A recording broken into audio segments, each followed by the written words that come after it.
Let's break down a game-changing move Europe just made.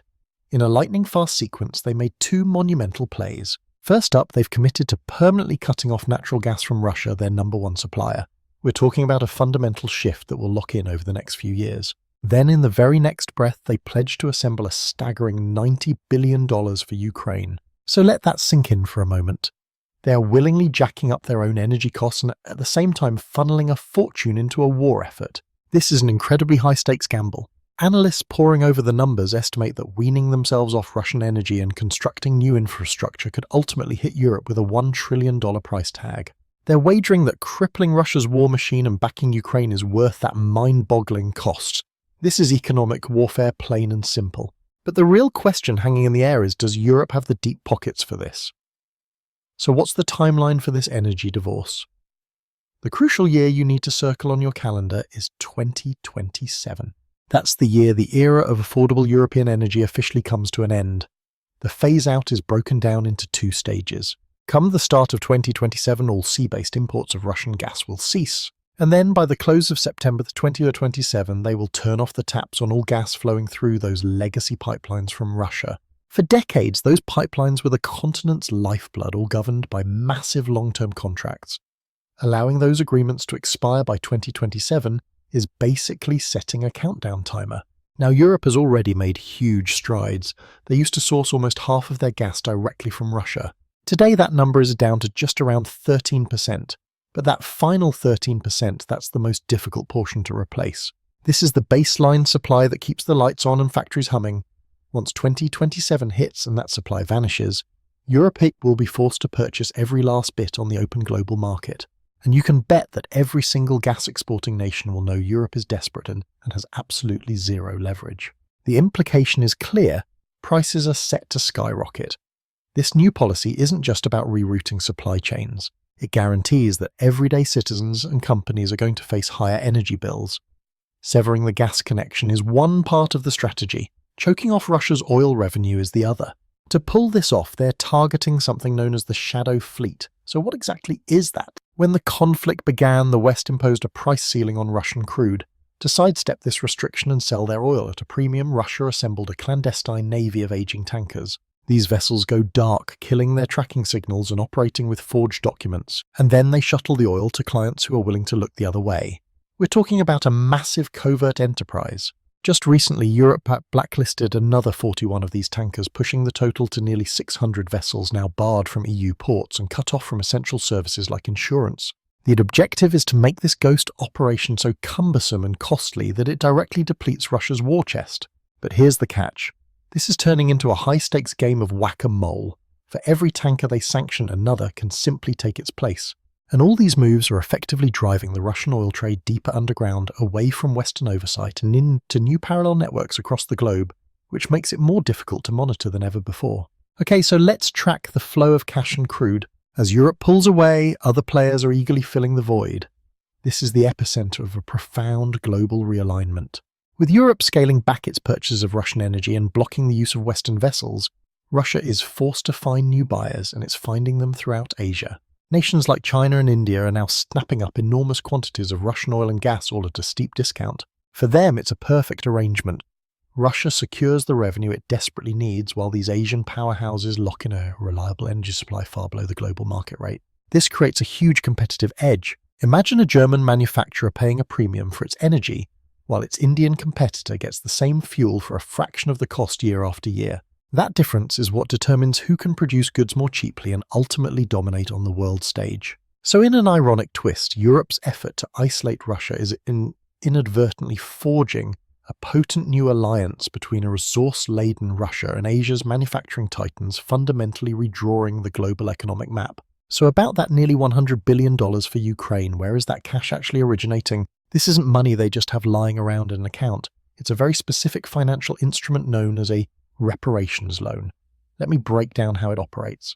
The European Union will effectively raise this capital by borrowing it from the global investment community. They're backing the loan with the full faith and credit of the EU's own budget.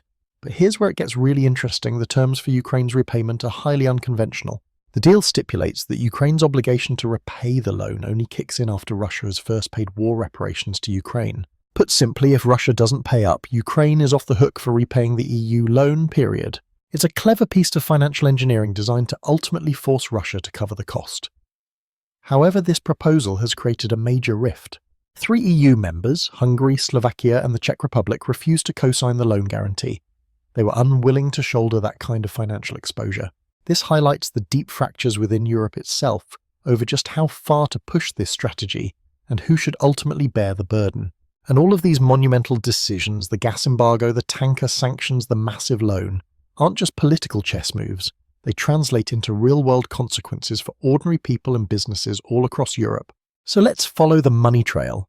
It all starts with energy prices skyrocketing. Since Europe isn't buying Russian gas anymore, they have to get it from other suppliers like the United States or countries in the Middle East, and that comes with a much steeper price tag. For you, that means your heating bill goes through the roof. For businesses, their power costs explode. But that's just layer one. That $90 billion loan package, it's not free money. That loan is essentially an IOU against the EU's budget, which of course is funded by the taxpayers of the member nations. Down the road, that could mean deep cuts to other programs across Europe, or it could just get piled onto the mountain of government debt. And here's the final blow when it costs European factories a fortune for energy, while factories in Asia are running on the cheap gas whose products become too expensive to compete. Before long, they start bleeding business to their global rivals. So when you peel back all the layers, the real bill for these geopolitical chess moves shows up in your wallet, in your taxes, and in the health of the entire European economy. But there's a hidden side effect to Europe's actions that's quietly rewriting the rules of global finance. For generations, the US dollar has been king of world trade, especially for oil and gas. The euro was a solid number 2. But now that the West has shown it's willing to freeze a country's assets and blacklist its banks, nations like Russia and others are starting to get nervous. They're all thinking the same thing: if the West can do this to Russia, who's to say we're not next?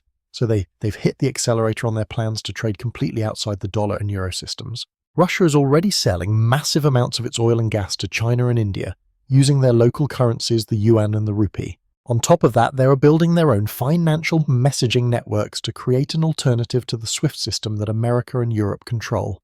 This move to de-dollarize the world has been simmering on a low heat for years. But the war and the resulting sanctions just turned the burner up to high. In short, the financial dominance the US and Europe took for granted for decades is now facing its first real challenge, leading to a much more fractured and unpredictable global money system. As these currents of money and energy rewrote across the globe, the world's political map is being completely redrawn. This isn't your grandfather's East versus West Cold War. New power blocs are forming, built on mutual interest, not on old dusty alliances. On one side of the chessboard, you've got what we can call the security bloc. This is essentially the United States and Europe locked together through NATO and now bonded by their joint effort to back Ukraine. Their power is rooted in superior technology, huge financial markets and overwhelming military cooperation. But on the other side, a formidable trade and resources bloc is rapidly consolidating power. This bloc connects a resource-heavy Russia overflowing with oil, gas and food to the manufacturing powerhouses of Asia like China and India that are hungry for those exact things. The glue holding them together is a combination of discounted energy deals and a shared goal of creating a world that doesn't have to follow Western dictates. Europe is now stuck in the middle of a strategic paradox. It's trying to lead the security bloc against Russia, but by cutting off cheap Russian energy, it's inadvertently making the rival resource bloc much more powerful. The world is splitting into these new teams, and every other nation is being forced to figure out which side they're on. So let's peer into the future, to that critical year 2027. What happens to Europe when the last Russian gas pipeline finally runs dry? The experts see a fork in the road with a few very different destinations. In the best case outcome, Europe's all-in gamble on green energy like wind and solar pays off faster than anyone dreamed. Brand new terminals for importing gas from allies work without a hitch, while new tech helps homes and factories slash their energy consumption. This scenario would be a tough transition, but a successful one. But there is a much darker scenario where the transition proves to be far slower and cripplingly expensive. In this future energy-guzzling industries, think chemical manufacturing or fertilizer production, find it's just too expensive to operate in Europe anymore. They might have to scale back their operations, or even pack up and move to places with cheaper power, like the United States or Asia. This would trigger major job losses across the continent. The price and supply of energy in 2027 will be the ultimate decider of Europe's fate. It is a high-stakes race between innovation and bankruptcy. Can they build a new energy grid before the rising costs crush their economy? So after laying it all out, The astronomical cost, the global power shifts, the immense risks. What's the final verdict? Was Europe's seismic move a brilliant strategy or a historic mistake? Supporters will tell you it was both necessary and curious. They'll argue that relying on Russia for cheap energy was a critical vulnerability that had to be eliminated. By cutting the cord, Europe is finally taking charge of its energy security and standing up for its democratic principles by helping Ukraine. From their perspective, the steep price today is a worthy investment for long-term freedom and independence. But critics see it completely differently. They claim Europe panicked, made a rash decision, and is now committing a slow-motion economic suicide. They point to the strengthening partnerships in Asia and the steady erosion of the dollar's power as clear evidence that Europe is willingly giving up its influence on the world stage. They believe the fortune being sent could have been better used to fortify Europe from within. There is no simple answer here. This is the biggest geopolitical gamble of our lifetime. The true outcome won't be known for many years, but the decision has been made, the pieces are in motion, and the countdown to 2027 has already begun.